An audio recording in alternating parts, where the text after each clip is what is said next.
Hey, Coach. What's up, Ben? Hey, that first half, your ball movement looked like the San Antonio Spurs out there. How happy were you with that, and how much did that contribute to shooting 65%? Yeah, great passing leads to great shooting.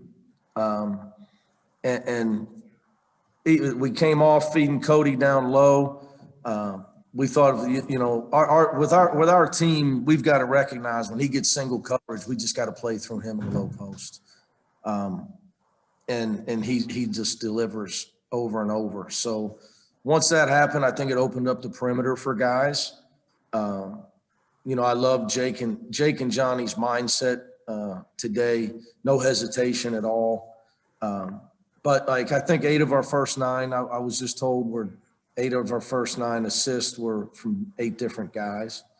So everybody was moving the ball. And on this team, like you said, we try to really preach ball movement. And I thought this game was out there for us.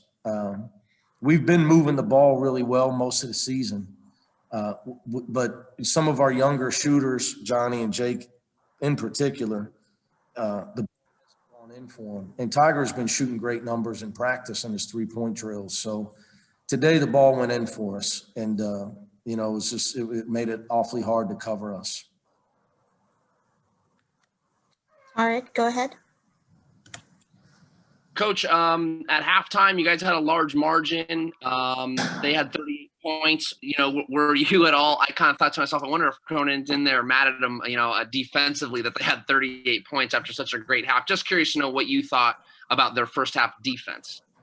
Yeah, and they shot 57%. But Tart, here's I base it off of the shots that we're forcing the other team to take. Or are we giving them layups and giving them the shots they want? And, man, Washington State, we forced them to take one-on-one shots.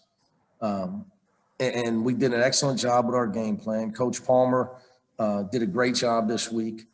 And the kids did it. But, man, Bonton hit some really hard shots, and so did Tony Miller. I'm sorry. Noah Williams hit a couple big threes, and even Bamba made a 3, and he's not a shooter at all. So we told the guys at halftime. I just talked about a few things that I thought would help us with our adjustments as far as our vision and anticipating what's coming from the other team after they run their play and we defend it. So no, I was not. We were forcing them to take tough shots. They were just making them. Dylan, your mic is open.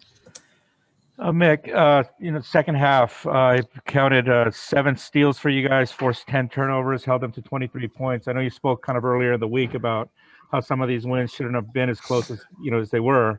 Obviously, you guys had that lead into halftime, and really kind of the defense in the second half allowed you guys to open that up. How pleased were you with that? And as far as kind of defensive intensity and you guys being able to kind of keep that up throughout the whole game. Is that conditioning? Is that a mentality? Is that depth? Well, I think it's, we play with no seniors. So leadership is still growing on this team. We're still developing an attitude where we have pride in getting stops, and we have individual pride is that I'm a good defender, right? I'm not a liability defensively. Today's player it's so much harder to guard people in today's game. So many guys can make the 3. They allow guys to carry the ball in a way they didn't allow, a guy like Tyus Edney to do it in his era. So it's not easy to play good defense. But I think, today's player, if you're not such an elite offensive player, you got to be able to guard somebody. And I think it's the fallacy of basketball, and people don't realize. You're never going to make a lot of money playing the game if you can't play defense. Or you better be Dirk Nowitzki. You better be one of the best offensive players in the world. So, we preach that to our guys, and I just think we're growing still. We're young. We're learning as a coaching staff. We're still trying. We made some adjustments strategically today with how we played the pick and roll. for the most part, and some of our post defense. So we've tried to make some adjustments in practice this week to our defense, and we're going to continue to do that because, getting upset with players is a waste of time. You have to make them better. You have to make adjustments. You have to teach them better. You have to maybe adjust your strategy a little bit. So I thought, like I said, Coach Palmer did a great job with the scouting report this week. Mike, go ahead. Hey, Coach, you said that you've basically been this team has a big game, in store, and especially from the 3-point line, over 56% shooting. Johnny was 3 of 6. Jake Hyman 2 of 3. Can you talk about did you change anything with the 3-point shooting this week, and just finish up with talking about Jake Hyman's performance?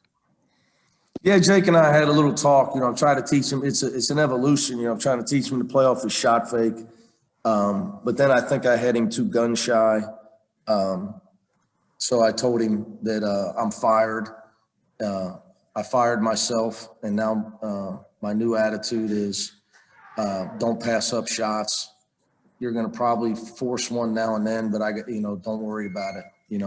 Your job's to make shots. It's who you are. Him and Johnny. And they got to make, if you decide to shot fake and drive, that's on you. Just trying to give our guys confidence, but our passing, I just think passing is the key to shooting. You got to find, we did a great job of finding the open man. Ben, go ahead. 2 things, if I could. Johnny Zhuzang, back-to-back career highs. Could you talk about his progression? And also, Saturday has the makings of the classic trap game with the first place unbeaten team against the last place winless Pac-12 team. How do you prepare for that? Well, I think Johnny's still getting comfortable. All I really care about today is that he took a finger roll, which we dunked the ball. You're not allowed to unless George Gervin comes back and joins our team, you're not allowed to finger roll on this team. It doesn't work. But no, he's getting comfortable out there, Ben. And it's still, like I said, we don't have any seniors. I think everybody's improving. I'm most happy when I look down, I see Johnny's got 5 rebounds because we're a small team. And, we're potent if you can play Jake and Johnny together offensively. It's really tough to guard us. But we got to be able to rebound. And we were plus 15 on the glass and played those guys a lot together today.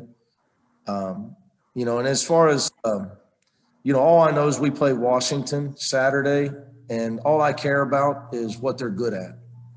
Our record doesn't matter because whatever it is, if you lose the next game, you're miserable.